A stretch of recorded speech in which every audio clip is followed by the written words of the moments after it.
দর্শক, বিশ্ব champion Australia তারা তাদের ঘরের মাঠে ইতিমধ্যেই কিন্তু দক্ষিণ আফ্রিকার কাছে সিরিজ হেরে গিয়েছে। এমনকি লাস্ট 5টি ওয়ানডের মধ্যে কিন্তু অস্ট্রেলিয়া কোনো ম্যাচে জয়ের দেখা পায়নি।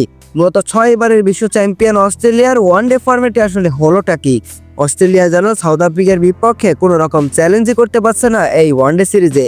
গতকালকেও সাউথ আফ্রিকা 84 রানের একটা দুর্দান্ত জয় পেয়েছে। প্রথম ওয়ানডেতেও 98 রানে একটা বড় জয় পেয়েছিল সাউথ আফ্রিকা। এরপরে দ্বিতীয় ওয়ানডেতে 84 রানের একটা বড় জয় নিয়ে তারা কিন্তু এক ম্যাচ হাতে রেখেই অস্ট্রেলিয়ার ঘরের মাঠে অস্ট্রেলিয়ার বিপক্ষে সিরিজটা জিতে নিয়েছে।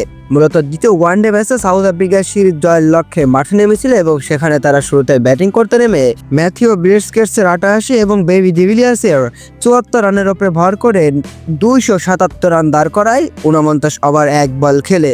মূলত 278 রানের জবাবে অস্ট্রেলিয়া ব্যাটিং করতে নেমে অস্ট্রেলিয়ার ব্যাটিং লাইনের অবস্থা আরও খারাপ, কেননা তারা মাত্র 37 ওভার 4 বল ব্যাট করতে পেরেছে, যেখানে স্কোর বোর্ডে তারা রান তুলতে পেরেছে মাত্র 193। মূলত সেখানে জস ইংলিশের 87 রান ছাড়া আর কোনো ব্যাটারি সেভাবে রান করতে পারেনি। আর সেজন্যই তো অস্ট্রেলিয়া সাউথ আফ্রিকার বিপক্ষে 84 রানের একটা বড় ব্যবধানে হেরেছে। আর যেই ম্যাচ হারার পরে কিন্তু সাউথ আফ্রিকা অস্ট্রেলিয়ার ঘরের মাঠে অস্ট্রেলিয়ার বিপক্ষেই ওয়ানডে সিরিজটি জিতে নিয়েছে, তাও এক ম্যাচ বাকি থাকতেই।